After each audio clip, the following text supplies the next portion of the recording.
Welcome back to A Celtic State of Mind. I'm Paul John Dykes, and today I'm delighted to be joined by Kevin McCluskey, who is often seen on the match day, Kev, and also James McKenzie, who'll be joining us for the pre-match and halftime before getting away onto his laptop and writing up all the post-match ramblings on the Acsom blog. Gentlemen, the team has been announced. Obviously, all week, James, you've been talking about the aftermath of Atletico Madrid, how we're going to line up. What is the winger opportunity going to be and for who, and all such matters? What do you make of that starting 11, James? Well, it's a good starting 11. I'm excited to see how it lines up. It's inspired me a bit more than some of the other players I potentially could have fielded on the park. But the big talking points I've been going over all week, it's been the midfield. The midfield's been the talking point for the last few weeks. He's been constantly chopping and changing there. And then we're obviously thinking about the wings as well. Yang's the man that he's picked to play alongside Palmer in those wide areas, and I think that's the right decision. He's looking like he's coming onto a game the last few weeks. So I'll be excited to see him have a go at this Aberdeen team. And same with Odin Holm. I've been a big fan of him on the show. I've been praising him many times since his signing. So I'm hoping he can take this opportunity, him and Yang, because Aberdeen, they haven't been the greatest this season, and we need a reaction, and the fans want a reaction from the result midweek. Celtic need to go out and put a dominant, comprehensive performance today, and I think it's a good opportunity to do that. It definitely is. I mean, it's easy, Kevin, to get drawn into the doom and gloom of a trouncing in Europe. You start to question everything, don't you? You look at all manner of questions that you otherwise wouldn't be digging into. Some of them are as immediate as who gets picked in the starting 11. Others are wider in terms of the board, recruitment, youth development. All of these things have been put into the into focus this week on A Celtic State of Mind. It'd be great to just be able to focus on the performances of the players, how Brendan Rodgers lines up for each individual game. But a humping in Europe can do that to you, and that is what's kind of knocked us this week, hasn't it? Yeah. You got onto me one day for, I think it was the time when I was on with Jerry, for being so eloquent about a point, and then I said that you get pumped at the end of it. So I'm just going to put that one back at you there. It was a lovely, eloquent little segue into introducing me, and then you go and you get humped in Europe. Humped and pumped, yes. Aye, we did. We took a bit of a humping on Tuesday night. And it's I don't know, it's funny that you should mention those things about you start doubting everything. Yeah. Because that's what I've been doing all week. My mind has been scrambled since Tuesday, just thinking about that game and everything, all the lead up to it. You know, I've been thinking back to summer recruitment, to last January's, last summer's. I've been looking at the youth development and going, well, there isn't youth development because no one comes through, and look at that bench. Yes, you could argue there's 2 academy graduates there in Forrest and Ralston, but they came through a decade ago. There's no one new coming through. My mind's just been going through all of that stuff. So I don't know if I'm in the best state of mind coming on here. But then there's the thing that James said as well, that what you want is a dominant performance. And that's the other thing that's been coming in my mind today, is that to get rid of Tuesday, and we shouldn't ever forget about that, because we need to remember it to help take the club forward. But in the short term, we just need a dominant performance today. We need to go out there, play the football that we're capable of playing, Aberdeen to the sword, capitalise on the fact that they didn't play their game until Thursday night, so they've had less time to recover, and we need to blow them away today. And that will lift some of those cobwebs, or whatever you want to say, from Tuesday night. It will start getting you a wee bit more positive again. But we need to see that first, I think, before we can really get there. Well, the thing with James, not only has he been speaking about the performances all season on A Celtic State of Mind, he's been writing about them, digging in to the nuances of team selection, who should and shouldn't play. And then you've got the bigger, wider questions and debates, Kevin, that we've already mentioned. I could probably throw in Scottish football into the mix as well, and Celtic's place in the wider food chain and how that's affected by playing in this league that is being discredited week on week, not by European performances, but by the officiating and the tin pot approach that we have to the game. So all these things have been discussed, but we're going to be focusing James, obviously on the starting 11, but I want to go back to some of the comments made this week from Brendan Rodgers. I find them very, very engaging. It's like any pre-match or post-match is worth listening to when Brendan Rodgers is speaking. I felt the same about Ange, but that was for different reasons. I used to like Ange just giving the 20-yard stare, picking out somebody in the room to call mate and give people a hard time and all that. So I liked watching Ange for that reason. I liked listening to Brendan because he does talk like he has done over the last few days about, young players, if they're good enough, they're going to be in this team. He loves to develop. That's why he got into coaching. He's spoken about that. He's spoken previously about recruitment, and his take on it has kind of changed since he's come in. I think it's safe to say, James, he probably realised that first window, there wasn't a great deal he could do to influence it or even infiltrate it. Some of the deals were already getting done. Legacy deals we've been calling them. And he's looking ahead to January. He's talking about quality. This is the word he keeps using, James. He needs more quality in the team. If you were to look at the Champions League in terms of the first 3 games, I think most of us at Acsom and many people within the comments section were thinking, well, there's some progress getting made there. Feyenoord, you can write off any European game where you're down to 9 men. It's impossible to win that game. You look at Lazio, slim margins to be defeated on that particular night. It could have been so much different. And then you look at Atletico Madrid and think, wow, we've got to that point. We've had our best performance of the season.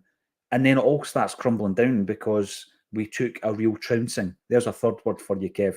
Not as bad as other two. A real trouncing. It's a bit more PG on that Tuesday one. night.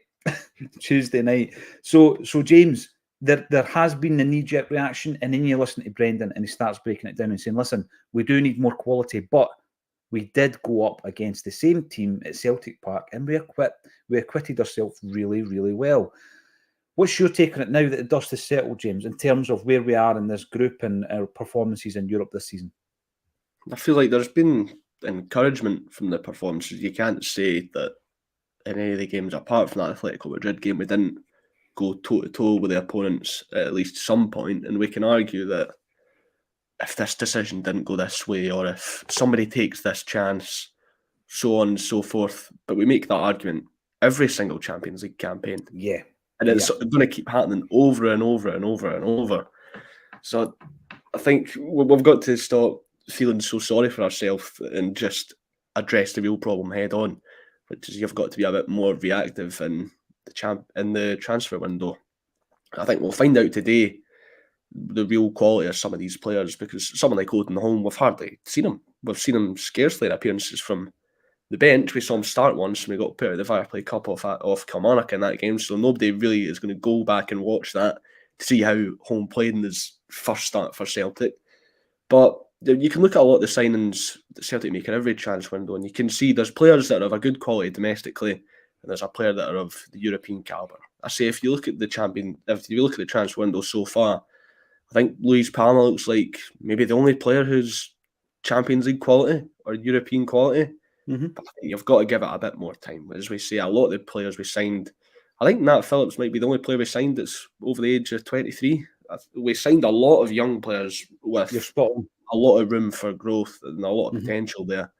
So I think you've got to give them some time, I think. But we'd like to see some sort of a reaction in January or perhaps even next summer, because everybody wants to be pushing on in Europe. Rodgers stated that it was a stone left unturned when he first came into Celtic.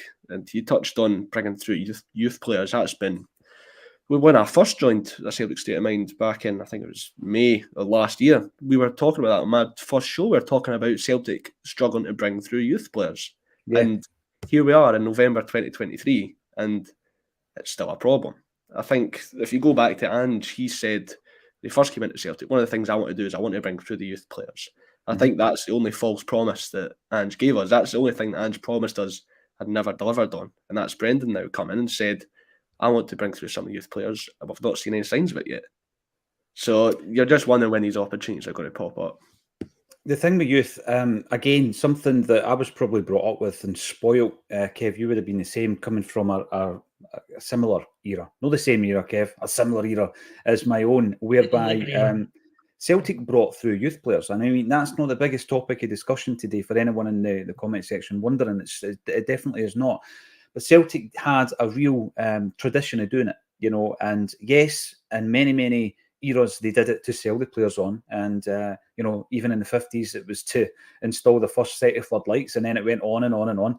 And then, you know, the group of players that probably didn't get broken up and sold on were at their peak the Lisbon Lions. But any other team that we had were broken up, sold on, and much of that profit was made through bringing our own players through. It's not happening. And on your point, James, in relation to Ange making the promise, Brendan making the promise, they probably want to do it, but they're looking at the youth and thinking, we're not there. I can't put that player into this team. He's not going to make an impact. How many guys in recent times have been at that level? Arguably Ben Doak, again, came a wee bit late in the day for Ange, I think, threw him in, realised that the boy's head had already been turned, he was leaving the building.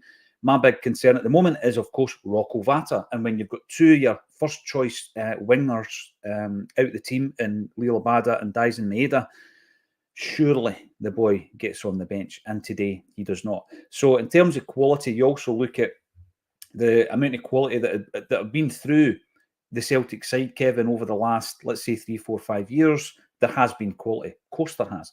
And what about the moments where we've almost had the player in the door and we've not went that extra yard to get the quality? And I am talking about John McGinn and Ivan Toney and Aaron Hickey. These guys were there. We could have gone out and could have got them, and we didn't. And these players make a massive difference to the overall quality of your team. Then you go into the last 3 transfer windows, which I've been highlighting time and time again. We have lost 7 first-team players in those 3 windows, if you want to include Beaton and Rogic Giacomakis, Juranovic and Moy, Jota, and who was the other one? Starfelt. These were all important players, Kev.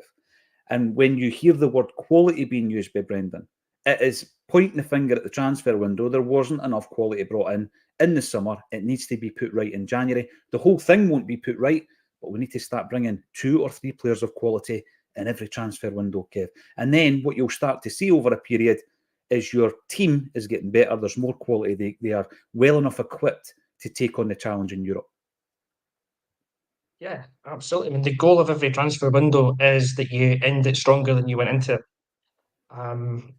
This transfer window, you could maybe have a little leeway in it, in that Jota was someone that we didn't expect to sell. I don't think that was planned, but probably the other sales were. So we were potentially always going to come out weaker with Jota leaving. It's a very difficult player to replace. However, we've spoken about it so many times. We've got £70 million in the bank. No one's asking us to break the bank and spend all that. And you got 25 million of free money with Jota coming in. We could have and we should have either spent a little bit more to bring in more quality, or sign less players and spend the same amount of money on better players. It's not rocket science. We've messed up the transfer window, I think, big time. That James has pointed out that we didn't sign a single player really over the age of 23, apart from Nat Phillips, but I think he's away in January, so I'm not really including him as kind of like a long-term signing. That's a major failing of the club again. It's fine to sign young players that have got potential and that have got talent, but it was one of the things that Ange did well in his recruitment was he went out and got guys with experience. Somebody like Starfelt, who was 25, 26 or something when he's come in. Kyogo had experience as well, maybe not in Europe, but at a high level in Asia. And that's what we need to do. We need to go out and sign a few more of these guys that are a bit ready-made, spend a couple of million more if that's what it takes. But you'll see that the standard of the first team improves, and then the standard of everyone else around them improves, because they need to raise their game to get to the new guys' level. Yeah. And that the players that have come in just now have come in as backups, and no one feels threatened by their arrival. No one's place is under threat, and that's almost like a step back at the moment. I mean, I totally agree that they need to have the time to develop and improve, but at Celtic you don't always get the time, and we should be helping these players out by having more experienced guys alongside them. One thing I'd say back about Ange and his youth promise is that if you look back, he, even though it was maybe just the last quarter of last season, he at least had Summers and Vata on the bench almost every week. Gave Vata 4 games. You're right. He gave him 4 games. He gave Summers his debut, a couple of matches. He gave, I forget his first name, was that Owen Moffat gave him a game in a cup final. He was giving young players a game every now and again, and I think that's as good as we could expect. But you've got 9 subs. At least 2 of those spaces should be current academy players that are coming through. So whether the talent's just not there, whether the managers just don't trust them, whether there's too much pressure from fans as well, that we demand the result. So why do you want to put a young boy in that pressure environment? I don't know what it is, but something needs to change, and it probably starts with the recruitment policy. Sign better players, more experienced players, and then you're actually able to give your youth a chance. It's a whole policy rethink that needs to be done now.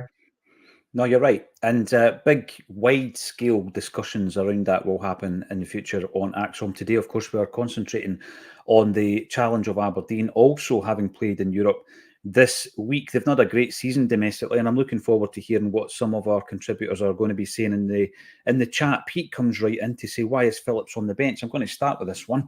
Instead of Lagerbielke or Nawrocki, Phillips is leaving in 6 weeks' time. Surely better to play the other 2 to build for the future. And this is something, again, because, James, you're looking at every nuance of Celtic, the squad management, everything else, future recruitment coming in January, etc. We have spoken quite a bit about the central defensive situation. And by the way, Celtic were thrown into disarray with the injury crisis. We had to bring in a few bodies, and one of those bodies was Nat Phillips, who was an emergency, and due to his wages and the fact that the guys have all come back from injury, Stephen Welsh included, I'm pretty sure he will go back to Liverpool in January, and we'll wish him all the best, and away he'll go. It was a short-term deal, always was a short-term deal, and he probably suffered from the fact that Liam Scales was in this period of resurgence, and had Nat Phillips got loads of games and played really, really well, we could have been sitting here saying, sign the guy, he's an absolute genius, but that's not happened. So come January, I agree, Nat Phillips will be heading off, but it is interesting that the point's been made.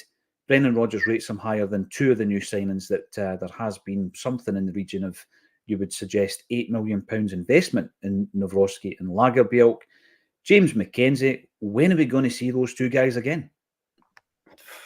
I'd like it to be soon. I mean, you touched on Nat Phillips there. He's been the man who's been third in the pecking order over the last few weeks. But I think he will be away in January. He's come in, he's done the job that it was brought in to do, which was provide a body and a steady option when the defence was completely depleted. Yeah, I remember, I can't remember what game it was after, but there was a lot of people posting photos of Nat Phillips next to Shane Duffy, and I was looking at that, I was like, what? How are you pulling these 2 together? I don't think Nat Phillips has been anything other than a steady option at Celtic.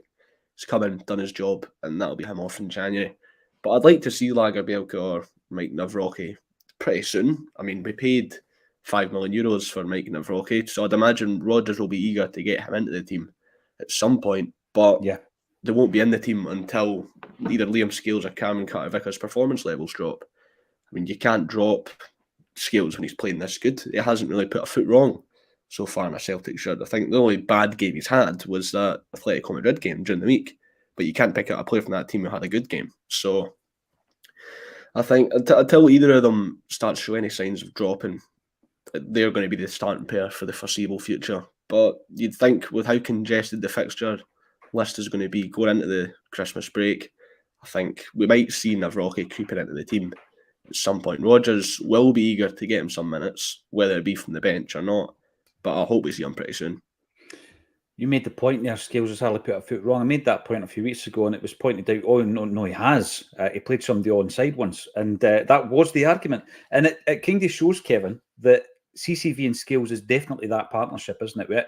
We built 2 years of success under Ange Postecoglou, and people will point to the creative players. That's what we do. We remember the flair and the goals and all that kind of stuff. But it was built on that bedrock of Joe Hart in goals, Carter-Vickers and Starfelt at the back. And, when Starfelt left as an individual, I was sad to see him go. And don't like seeing quality. There's that word again, leaving the building. But I was more concerned about the partnership, because I do believe that partnership, was far more powerful than the sum of its parts, if you like that, And I think that Carter-Vickers has shown that he could probably play with anybody. He's a bit not comparing the two, but he was a bit like Van Dijk in that he could probably bring people up a level if they played alongside him. Listen, I've seen games this season where Scales has been above Carter Vickers in the performance stakes, but they are undoubtedly, Kevin, the first two picks for centre half. And I agree with James. You can't have a dig at Scales during the week because we were rotten as a team. We were absolutely rotten as a team. And you look at the situation and the way that they actually approached that game, Atletico Madrid I'm talking about, in that they basically took out our two fullbacks who, if you think about the inverted fullback under Ange again, I'm harking back to that, but it's kind of like the hangover from that scenario whereby they were massive to the success of Celtic. They were taken out completely. That was, for me, Alistair Johnston's worst game in a Celtic jersey. That was the first time James pointed that out, that he actually looked at his depth in a Celtic jersey. And I hope that, he'll come through that. It'll galvanise him. He'll learn from it. He'll get stronger and he'll come through it. But Atletico Madrid took out our two fullbacks, Kev, which meant that instantly the midfield has been flooded and overrun. And then you're looking at your wingers at that stage, and you've got Palma and Maeda sent off. And Maeda was the guy that's going to give you any kind of defensive cover. And that meant, as an offensive force, we were non-existent. But I think it came from the fact that the two fullbacks were taken out. You can see the knock-on and then the secondary knock-on of that effect. It doesn't tend to happen domestically, but it was pretty obvious to me on Tuesday night that the two fullbacks were the guys that were targeted. And that's why they were targeted, because you knew that it wasn't just those two that you were going to get a result from. You're getting a result in the midfield, which only has three guys in it now, and you're getting a result up top, especially when Maeda was off the pitch. Yeah, I think it's a common theme when we play against a top European side is that they target our fullbacks, regardless of who we're playing against. I think at that level they are seen as a bit of a weak link. They're absolutely fine domestically, and they'll stroll through most games, but there's something missing at that level. Whether it's just the experience of not really having played there that much, or being pinned back like that, they're not used to it, are they? They're not used to it. No, because we play our games here, and basically you're playing against 10 men behind the ball. So, yeah. Can't remember who it was. It was mentioning this before, but oh god, we didn't even play last weekend. My mind is so scrambled. I can't remember the game last weekend. Ross County. We were playing against Ross County. That's the one. We had Carter Vickers and Scales were playing on the halfway line. Yeah. Inside their half for most of the game. And then to change from having that level of dominance to then being the ones that are pinned back and not being allowed to play your game, but you still want to, and you're still being told to by the manager, that makes it really difficult. I, to one extent, don't really blame the players that much for what happened. I'd pin a little bit more on Rodgers, and I don't think he reacted quick enough to the situation. When they played us in the first game, you could see the tide was turning a bit towards the end of the first half. And in the first 15, 20 minutes of the second half, and they were getting joy down the wings and pinning the full-backs back. So you went to the three centre-backs. That was something you could either have started with or moved to earlier, just to give us that extra body in there. Yeah. I think that might have helped shore things up a little bit. To be fair, I don't think it would have helped us win the game. I think we would still have been on the end of a bit of a hiding, but because we were the man down, but it might have been a bit more respectable, and some players might have come out with a wee bit more credit, or at least not had the confidence bashed quite so much. All that said, though, to talk about today's game, to try and get us on track for that in the final 5 minutes or so, you're playing Aberdeen at home. We've won, I think it's 33 out of the last 35 games against them at Celtic Park. I read something like that this morning. They played on Thursday night and gave their absolute all. They'll be absolutely done. This could be one of those perfect games for us to rebound. And if we can keep a clean sheet, that back line's going to have its confidence restored fully. If Odenholm can put in the kind of performance me and James both want him to, because we're big fans, then he stakes his claim for that Hatate jersey while he's out, and then maybe frees up O'Reilly to do something more. It's a big game for a lot of players out there today, but it is actually, I think, almost a perfect kind of game to come back to try and restore all the lost confidence from midweek. Thank God it's at home, by the way. Exactly. Now, if it was up at Pittodrie, it's a completely different story. I know. So I'm glad that it's at home. I'm not saying it's a done deal, but big shout out to our friend Brian Cannon, who has travelled up Microdot. You might remember were responsible for some of the most iconic 1990s sleeve art for bands including Oasis, The Verve, Suede, the Beta Band, Cast. It goes on and on and on. A very, very talented photographer and designer. And he is up at Celtic Park supporting the Hoops. I got his James's face just glazed over when you mentioned half of those bands there. He's not got a clue. Oh, James, I know. James, exactly, yes. I think James is. The discredit. He's been well taught. He's been well taught from his old fella and his old uncle, I know. But yes, he is up representing Microdot at Celtic Park today, which is always an absolute pleasure. You mentioned Home. I know that you're a big fan. You were talking about him before we even signed him. You've done a bit of a deep dive into what we were going to expect from him. And people point towards his defensive qualities, James. I also like him in an offensive sense. I think he's a good all-rounder, is Odin Home. Yeah, a bit like the player that I've been comparing him to constantly, Callum McGregor. He can sort of do it all, and Holmes shown some similar qualities. He's been a bit of an all-rounder. I mean, if you look at O's winner against St Mirren last week, he has a massive role to play in that goal. The little shimmy past the defender, the pass to play in behind. It's going to be a big game for him because he'll be really wanting to impress the home fans. But I've seen people in the comments saying they have a bit of a dodgy feeling about today's game. But I think that might be not only because of the fact that we got hammered during the week, but it's going to be big for Brendan Rodgers before the game because in the crowd you've got no Green Brigade making the noise and you haven't got the boys there either. I'm not sure if they've staged a walkout or if they're just not going to go to the game. So I think the atmosphere is going to be a bit flat, and after midweek's result, the fans are going to get frustrated pretty easily if Celtic don't score in the first 20 or 25 minutes, or God forbid if Aberdeen score first. So I think the start of this game is going to be really important. I think they're not going to get as much energy from the crowd as they usually do. I think there's going to be a lot of pressure on Brendan Rodgers to really psych up the players and motivate them before this game. But there's players in the team who are eager to impress. There's jerseys up for grabs at the moment. So that should provide all the motivation for the likes of your Holmes and your Yangs that they really need. Yeah, I love that. I love when we're talking football, Kev, and we talk in plural about footballers, your Gascoignes, your DeCanios, your Van Hooijdonks. There was them. It's all right if it's two guys who there was two on the park. By the way, I found it quite interesting. We were doing a wee look at Nat Phillips, and his old fella played with Rangers, and he played in that 2-2 game that McAvenny got sent off. Did you know that, Kev? So it was a 2-2 game in the centenary season. McAvenny, Jimmy Phillips or something like that, isn't it? Played for Bolton. Game. He did. There you go. Won't hold that against you, Nat. Won't hold that against you, son. The other big talking point, of course, is who was going to replace Maeda. Kevin, Brendan Rodgers has given Yang the nod. I probably thought he would get the nod, to be fair. He's had a wee bit more game time. I think when he came on against St Mirren, he was one of the reasons, along with the likes of Home and that we won that game. And I have liked the look of him. I think he started off well, took a dip, and he starts to impress again.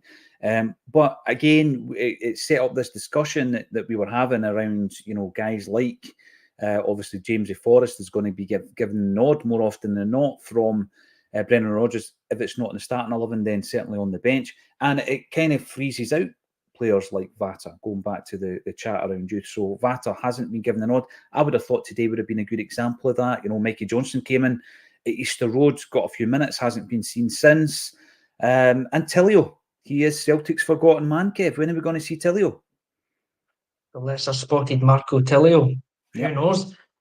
He's played a B-team game, hasn't he? He played in the Mikey Moffat testimonial, I think, he did. And then he's never been seen since. Yeah, so he's with Quan, the two of them.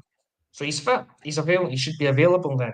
It's a bizarre one that he's not in there, especially given the write-up that he was given when we signed him. I know everyone's got that YouTube video. Jared knows the Australian game. Yeah. So I know everyone's got that YouTube video that makes you look like a world beater, but he seemed to genuinely be a good player. So it's a surprise that he's not getting a look in. But on the point of Vata, I would have thought today would have been the perfect game again for him on the bench in place of Forrest.